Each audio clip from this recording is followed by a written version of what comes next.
Assalamualaikum warahmatullahi wabarakatuh. Jumpa lagi di channel Teman Misterius. Di kesempatan kali ini saya Dayun akan melanjutkan cerita yang sebelumnya.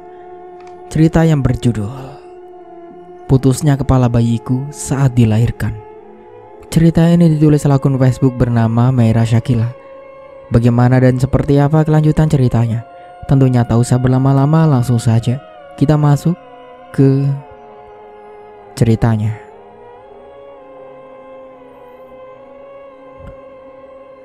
Pagi sudah menyapa. Sinar mentari menyoroti wajah Danur yang tidur di balai lapuk. Nek Asi tak mengganggunya dan bekerja seperti biasa membersihkan rumahnya.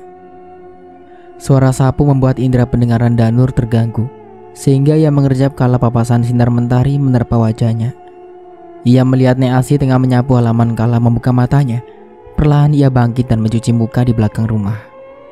Hatinya lagi merasa pilu kala melihat gundukan tanah, namun ia tak bisa menangisinya terus-menerus. Danur kembali ke balai. Terlihat Nek Asi membawa nampan bersama kukusan ubi dan air minum. Sarapan nak, tapi nenek hanya ada kukus ubi, ucap Nek Asi pada Danur sambil menawarinya. Terima kasih banyak Nek. Terima kasih sudah mau menampung saya, lirih Danur. Tidak perlu terima kasih. Saya hanya membawamu ke tempat seperti ini. Nek, seru Danur ragu. Ada apa? Saya Pergilah, mereka menunggumu. Namun satu hal, jangan pernah memberitahu siapapun tentang saya, ujarnya berpesan. Baik Nek, saya pasti akan sering menengok ke sini. Nek Asi mengangguk. Danur akhirnya melahap rebusan ubi sebagai pengganjal perutnya, meski kenyang hanya sementara karena tak diisi nasi. Setelah selesai mengisi perut, Danur bersiap untuk pergi. Nek Asi memberikan arahan agar jalan yang ia tempuh tidak nyasar. Nek Asi juga berpesan jika mendengar suara apapun jangan pernah menengoknya atau berbalik ke belakang. Nek, saya pamit. Hati-hati. Jika ada apa-apa kabari saya. Danur mengangguk, lalu melangkah pergi dan meninggalkan Nek Asi. Sebelum benar-benar pergi, Danur berbalik dan menatap tanah di samping rumah Nek Asi. Air matanya kembali luruh dan membasahi wajahnya. Danur pun mengusap kedua pipinya. Namun saat akan pergi, sekilas ia melihat. Arimbi, istriku, lirihnya. Namun saat ia hendak melangkah, sosok itu sudah tidak ada. Danur mengembuskan nafasnya dengan kasar.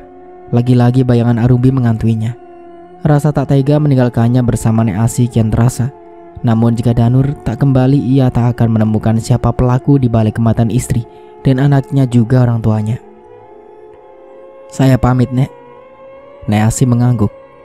Danur melangkah pergi meninggalkan kediaman Nek Asi. Nek Asi menatap kepergiannya dengan harapan. Selepas kepergian Danur, Nek Asi kembali masuk ke dalam rumah kayu dengan kegelisahan dan serta kerisauan. Nek Asi menyiapkan sesuatu. Ia tak ingin menyelesaikan ritualnya. Ia ingin wanita yang dikubur di belakang rumahnya kembali dan membalaskan setiap perbuatannya para pelaku yang sudah menumbalkan anaknya. Nek Asi bisa merasakan kepiluan Arimbi karena hilangnya putrinya. Andai ia tahu jika putrinya menjadi korban tumbal keserakahan seseorang, mungkin akan merasakan kepiluan yang amat sangat. Nek Asi mengatupkan kedua tangan. Bibirnya kemat-kamit membaca sesuatu. Asap dari kemenyan makin mengepul tebal. Aroma bunga melati dan bau anyir mulai menyeruak.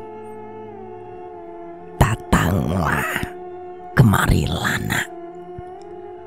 Angin berembus di sekitaran rumah Nek Asi.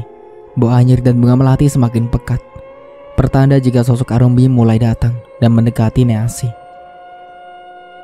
Nek Asi perlahan membuka matanya. Ia mengedarkan pandangan mencari sosok Arumbi. Bau anyir dan bau busuk membuat Nek Asi sedikit pengap. Namun ia pun mengerti jika sosok Arimbi tak akan menyakitinya. Arimbi, di mana kamu? Serunya memanggil Arimbi agar keluar dan menemuinya. Nek Asi terus menyapu ruangan hingga ia menatap pada sisi samping lemari kayu yang usang dan rapuh. Nek Asi menarik nafasnya lega. Arimbi berdiri di sana dengan wajah pucat dan memangku bayi di tangannya. Suara tangisan begitu pilu terdengar di telinga Nek Asi. Ia perlahan menghampiri dan menatap lekat bola matanya yang menghitam. Dia menyakiti putriku. Dia mengambil putriku. Dia. Pergilah. Saya sengaja memanggilmu agar kau bisa membuat perbalasan kepada mereka. Carilah dan berikan mereka hukuman yang setimpal. Arimbi menatap Nek Asi dengan wajah sendunya. Perlahan Nek Asi merentangkan tangan. Bibirnya kembali membaca sesuatu dan ditiupkan pada Arimbi. Bayangan dan kepulan asap terlihat, perlahan memasuki Arimbi. Perlahan terlihat seperti perubahan pada Arimbi. Ia tak sesendu sebelumnya. Rupanya Nek Asi menyatukan roh lain pada Arimbi. Aku akan datang. Tidak akan aku lepaskan satu orang pun dari dendamku. Arimbi berseru dengan sorot mata tajam.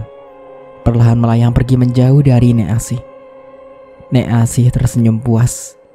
Ia berhasil menyatukan sosok Kinasih dengan Arumbi. Kinasih adalah putrinya yang mati dengan nasib yang sama. Asih adalah korban yang selamat seperti Danur. Danur masih beruntung. Ia bisa menyelamatkan Arumbi dan menguburkannya dengan layak. Tapi tidak dengannya. Kinasih dengan bayinya berhasil mereka tumbalkan. Yang sampai saat ini belum ia ketahui adalah apakah yang menumbalkan Arimbi orang yang sama atau orang lain, sehingga Asih meminta Danur untuk kembali dan mencari tahu siapa yang menjadi pelakunya kali ini. Di desa Danur telah sampai, namun rumahnya sudah ditutup oleh penghalang jalur polisi. Desa dia memang tidak berada di pedalaman, hampir sudah menjadi setengah perkotaan. Namun masih banyak warga yang memang melakukan kegiatan dan perbuatan tercela. Dengan mereka bersekutu dengan jin dan sebagainya demi memenuhi keinginan mereka. Mereka tak peduli jika korban itu mati atas tindakannya. Yang mereka tahu hasil dari penumbalkan mereka adalah keutamaan. Hei Danur, masih bisa kau nampakkan wajahmu itu di sini? Seru seorang ibu di samping rumahnya dengan wajah masam. Danur mengernyitkan dahi, tak mengerti dengan apa yang dikatakan oleh tetangganya. Iya ya, sudah membunuh mertua, kau lari, dan sekarang masih punya muka balik lagi. Danur membulatkan mata mendengar kata-kata yang diucapkan Bu Devi. Perlahan Danur mendekat dengan sorot mata tajam. Ia hendak bertanya pada ibu-ibu di hadapannya. Apa maksud ibu bicara seperti itu? Tanya Danur. Jangan pura-pura kamu Danur. Mertua kau bunuh dengan sangat kejam. Mak Karsim pun kau bunuh. Lalu sekarang di mana Arumbi? Kau sengaja menyembunyikan Arimbi karena takut kan? Bu, saya. Oh, rupanya ada tamu di sini. Seorang pembunuh masih punya wajah menampakkan diri di desa ini. Mirna dan Rangga keluar dari rumah Danur. Wajah mereka samar dengan kata-kata ketus. Bi Mirna, apa maksud Bibi? Kamu gak usah sok lugu Danur. Kamu sudah membunuh kakak saya, Mas Damar, dan Mbak Wulan meninggal karena kamu. Apa? Ibu dan ayah meninggal? Danur terkejut mendengar kata-kata Mirna, adik dari Wulan. Ia mengingat kembali kata-kata Nek Asi. Jadi yang dikatakan Nek Asi adalah mertuanya korban dari tubal mereka. Danur tidak berpikir jika Wulan dan Damar meninggal. Ia berpikir jika Wulan dan Damar hanya menjadi sarana penyekapan agar ia memberikan Arimbi pada mereka. Tubuh Danur seketika lunglai. Tungganya terasa lemas. Ia mencoba berdiri dengan kaki yang begitu gontai. Tangannya berpegangan pada pagar rumah di sampingnya. Bi, saya tidak membunuh ibu dan ayah. Malam itu kami semua diserang oleh beberapa pria. Bahkan mereka mengambil anakku, Bi. Lirih Danur dengan bibirnya yang gemetar. Ia menjelaskan bagaimana kejadian malam di mana Arimbi akan segera melahirkan. Di malam itu hujan lebat dan guntur bersahutan. Memang seolah-olah tengah dilanda duka dan kesedihan. Apa maksud kamu, Danur? Arimbi melahirkan dan bayi kau? Iya, Bi. Bayi kami meninggal saat Arimbi melahirkan. Bahkan... Kenapa? Danur ragu untuk mengatakan hal yang sebenarnya. Namun ia tak ingin mereka semua menyalahkan dirinya atas kematian orang tua Arimbi. Kepala bayi kami putus saat Makarsi mencoba menariknya, dan kepalanya tertinggal di dalam, sehingga Arimbi pun ikut serta bersama anak kami karena pendarahan hebat. Saya tidak tahu mengapa Arimbi bisa melahirkan seperti itu, karena bidan hanya mengatakan Arimbi harus bersalin di kota karena pinggulnya yang kecil dan hanya ada sedikit kelainan dari bayi kami. Tapi malam itu, Danur menjeda kata-katanya. Ia tak kuasa mengingat bagaimana kesakitan Arimbi saat itu. Tunggu, apa katamu, Danur? Arimbi melahirkan dengan kepala bayinya yang putus. Danur mengangguk. Berarti nasib kalian sama dengan nasibnya si Ipa dari desa Duku. Dia juga meninggal setelah melahirkan bayi pertamanya, dan 2 orang meninggal dengan sangat tragis. Danur kembali bangkit dan menatap nanar Bu Devi. Maksud ibu, ada juga keluarga yang sama mengalami hal seperti saya? Bu Devi mengangguk. Mirna yang sempat marah pun mereda setelah tahu jika apa yang dialami ponakannya adalah sebuah tragedi. Mirna dan Rangga pun meredam emosi. Ia berusaha percaya melihat Danur yang memang sangat terluka dan terlihat pilu. Ya sudah, Bu, biarkan dia masuk. Mungkin dia tahu di mana Mbak Wulan dan Mas Damar. Kita juga harus menyelidiki apakah dia jujur atau dia berdusta. Mirna mengangguk. Sepertinya apa kata Rangga ada benarnya. Danur, masuklah. Ini rumahmu. Tita Mirna dan Rangga pada Danur. Danur menatap keduanya, lalu memeluk Rangga dan menangis sedu-seduan. Rangga bisa merasakan tubuh Danur yang benar-benar bergetar hebat. Sepertinya memang Danur bukan pelaku atas apa yang menimpa keluarganya. Bu, kami masuk dulu. Pamit Mirna pada ibu-ibu di hadapannya. Rangga membawa Danur masuk dan memintanya melihat keadaan rumahnya yang sudah berubah. Karena kejadian malam itu, Mirna meminta warga membenahi rumah Danur karena darah bercacaran di lantai dan menggenang. Danur pun memasuki kamarnya. Ia membaringkan tubuhnya di atas kasur. Bayangan di mana ia memeluk Arimbi malam itu kembali melintas. Hatinya kembali berdesir membuat air matanya kembali meleleh. Danur pun bangkit. Ia hendak mencari baju karena sejak 2 hari ia tak salin. Ia pun mengambil pakaian dan menyimpan bajunya di atas kasur. Ia menyimpan baju kotornya di keranjang. Tapi Danur melihat sesuatu di balik keranjang pakaian kotor. Ia mengambilnya, dan ternyata Danur perlahan mengambil benda yang berkilau, sebuah kotak kecil persegi berwarna hitam. Ia melihat benda itu dengan sangat detail, lalu hendak membukanya. Danur terkesiap kala benda itu terbuka. Ada sebuah bungkusan putih di dalamnya. Ia perlahan duduk di sisi ranjang, lalu perlahan membuka kain putih itu. Tangannya begitu terasa lemas. Rasa takutnya kian membesar. Ia berpikir hal lain kala melihat bungkusan yang berada di samping lemari. Apa ini? Semacam... Danur membulatkan matanya kala melihat sebuah gumpalan di dalam kain putih itu. Prak. Dia melemparkan benda itu hingga terjatuh ke lantai. Danur tahu jika gumpalan itu seperti daging. Ada darah juga seutas tali yang membuat daging berbentuk manusia itu terpisah dari lehernya. Danur mengingat kembali kematian putrinya. Jadi benar jika bayi dalam kandungan Arimbi sudah dari jauh-jauh hari diincar mereka. Danur! Teriak Mirna dari luar memanggilnya. Namun karena pintu tak dikunci, Mirna masuk begitu saja dan melihat Danur yang dalam keadaan syok. Mirna menghampirinya, melihat sebuah benda berserakan di lantai. Ia terkejut melihat darah berceceran. Juga ada daging berukuran ibu jari di sana. Apa itu, Danur? Kenapa ada darah dan ini? B. Sepertinya benar. Istriku dan bayiku sudah diincar dari jauh-jauh hari. Itu saya temukan di balik lemari saat akan menyimpan pakaian, ujarnya menjelaskan. Mirna membekap mulut tak percaya. Tak ada orang sejahat dan sekejam itu dengan keluarganya. Tapi apa itu benar, Danur? Danur mengangguk. Lihatlah, ada sebuah daging yang mirip dengan bentuk seorang bayi. Lalu ada tali yang memisah di antaranya. Saya yakin mereka yang melakukan ini dekat dengan kita, karena ia bisa menyimpan benda itu di dalam rumah dengan begitu baiknya. Kamu benar, Danur. Tapi siapa? Danur menggeleng.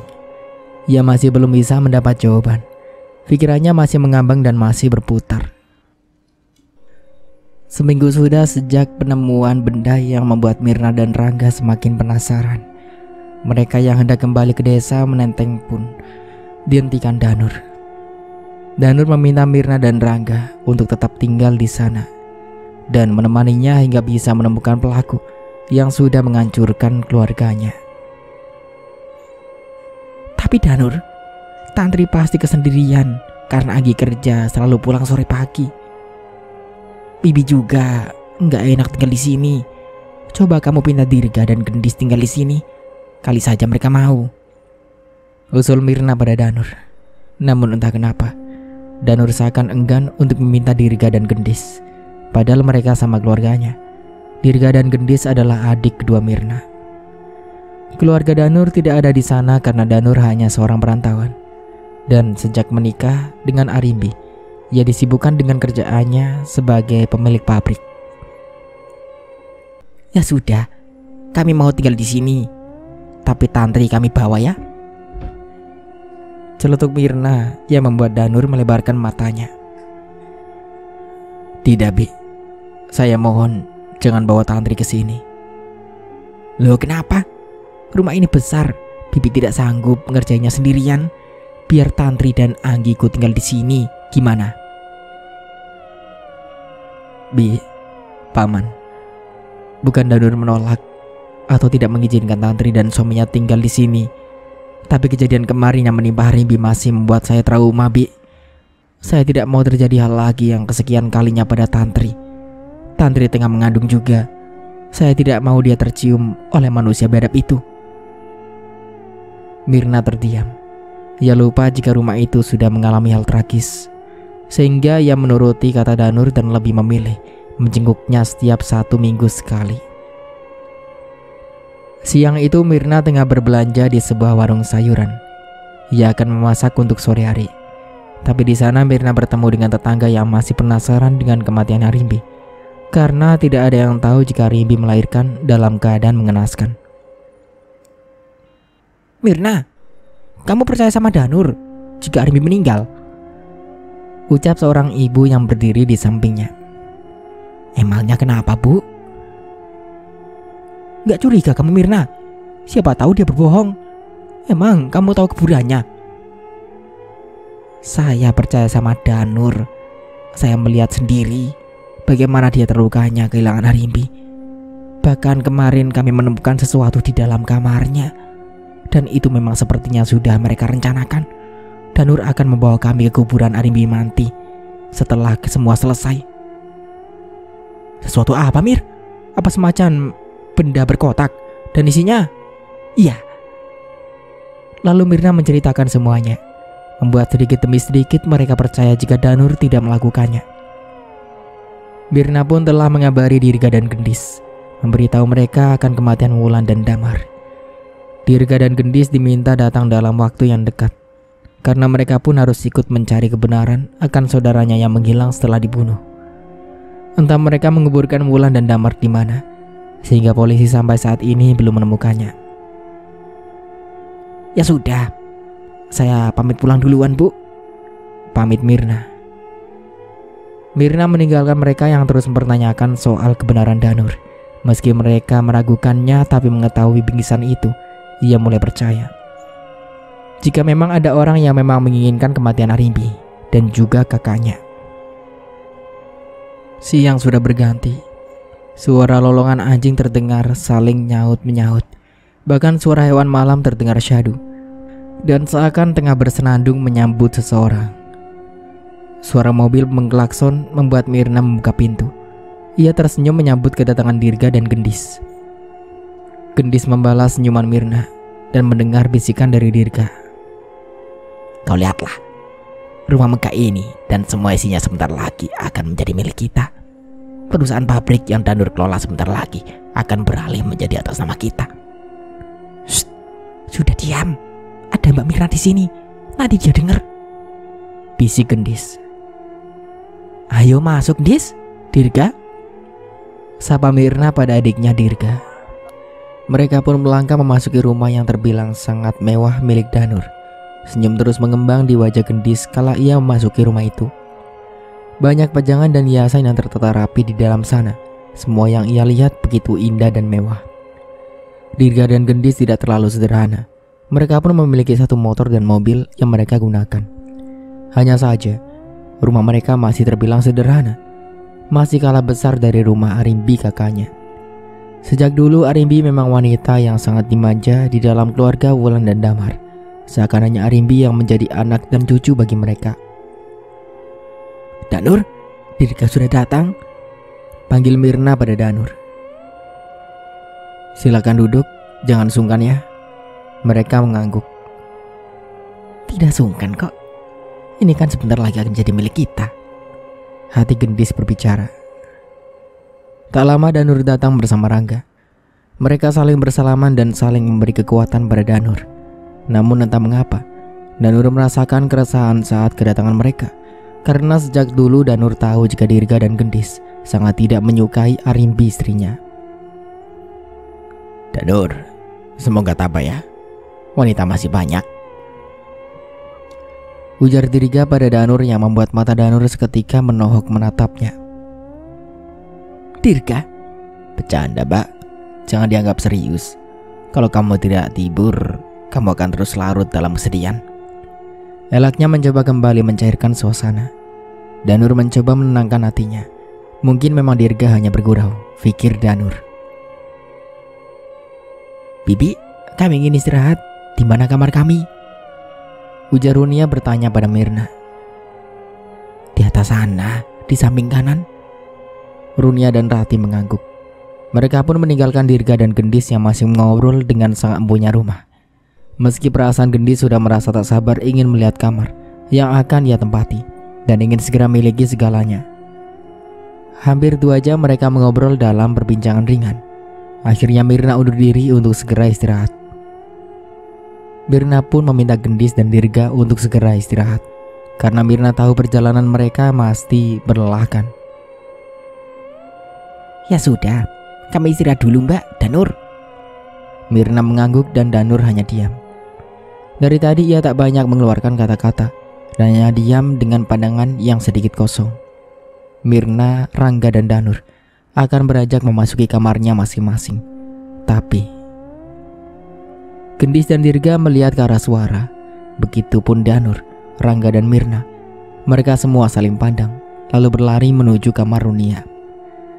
Danur dan Rangga ikut berlari melihat apa yang terjadi pada Runia, sampai ia berteriak di malam yang sudah hampir larut. Runia, buka pintunya, ini ibu. Seru Gendis pada Runia yang berada di dalam kamar. Mbak, apa Runia dan Rati terpisah kamar? Mirna menggeleng. Ini kamar mereka. Karena kamar di sini hanya 2 kamar. Kamar Danur dan kamar ini. Gendis sedikit kesal. Lalu tak menghiraukan Mirna, ia kembali memanggil nama anaknya.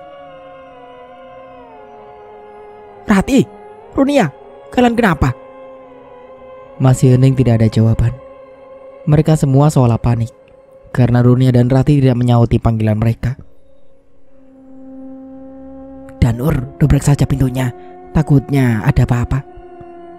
Mirna menyarankan. Danur mengangguk. Ia pun bersiap untuk membuka pintu dengan paksa, dan perlahan ia mendorongnya hingga pintu terbuka. Suasana kamar terlihat sepi dan gelap. Lampunya mati sehingga pandangan mereka berjarak. Runia, kalian sudah tidur? Mbak, tolong nyalain lampunya. Mirna mencari saklar lampu dan menyalakannya. Mereka semua terkejut melihat Rati dan Runia tengah berpelukan di pojok samping lemari dengan wajah ketakutan. Mereka menghampiri dan bertanya, Runia, Rati, kalian kenapa? Tanya Gendis dengan khawatir. Wajah Rati dan Runia terlihat sangat pucat dan penuh keringat, membuat mereka semua heran dengannya. Runia, Rati, nak, kalian kenapa? Mirna mendekati dan bertanya pada kedua ponakannya. Bibi, ibu. Runia menangis histeris memeluk Mirna dan Rati memeluk Gendis. Ada setan, Bibi Arimbi jadi setan. Pukasnya dengan isak tangis di bibirnya. Mata semua orang terbelalak, termasuk Danur yang langsung membulatkan mata. Ia mengentakkan tangannya dan menunjuk Runia. Apa maksud ucapanmu, Runia? Arimbi sudah tenang. Jangan kau sebut-sebut namanya. Apalagi kau bilang dia setan. Sentak Danur menatap tajam Runia. Murni mencoba meredam amarah Danur, dan Rangga menahannya juga berusaha menenangkannya. Aku gak ngasal, Paman. Tadi Bibi Arimbi ada di sana. Wajahnya hancur dan dia bawa bayi. Gendis dan Tirga terperangah mendengar kata-kata putrinya, lalu mencoba menenangkan Runia dan Rati. Sayang, kamu pasti kecapean, jadi berhalusinasi. Bibi Arimbi sudah gak ada. Gak mungkin dia ada di sini. Ucap Gendis mengelus pucuk kepala Rati. Sudah cukup. Jangan lagi menyebut nama istriku dan menuduhnya.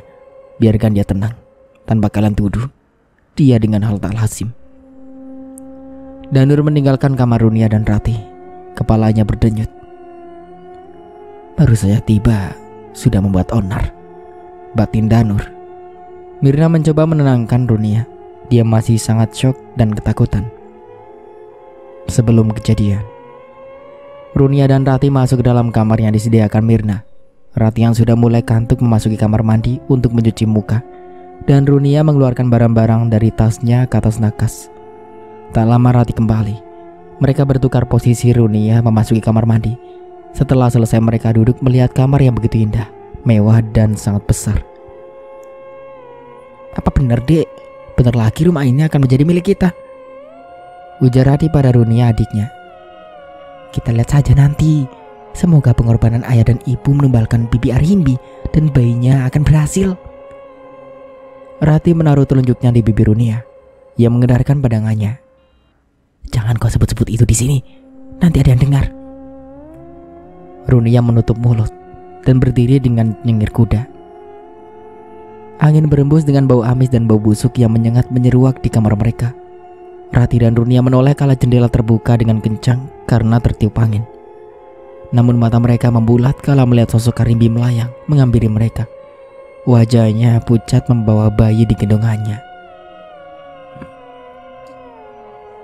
Bibi Arimbi. Ya, bagaimana kalian senang bertemu denganku setelah membunuhku dan bayiku? Kini ingin menikmati rumah dan semua harta milikku. Arimbi berkata seraya menatap tajam kedua wanita yang gemetar dan hendak menangis. Tubuhnya beringsut mundur hingga mereka sudah beradu dengan tembok di ujung lemari. Tidak akan kubiarkan. Arimbi merubah wajahnya menjadi sangat menyeramkan dengan bola mata yang menghitam. Bahkan tetesan darah dari bayi yang digendongnya sangat anyir dan bau busuk. Arimbi tertawa melihat dua wanita yang ikut dalam penganiayaannya saat melahirkan putrinya ketakutan. Karena ulahnya dan orang tuanya membuat Arimbi kehilangan sang putri dan nyawanya. Arimbi melayang, menembus kaca setelah berhasil membuat kedua anak dari adik ibunya ketakutan. Itu adalah awal dari balasan yang belum dimulai. Untuk sementara aku cukupkan dulu ceritanya sampai di sini. Sampai jumpa kembali di part berikutnya. Saya Dayun pamit undur diri. Kurang lebihnya mohon maaf. Wassalamualaikum warahmatullahi wabarakatuh.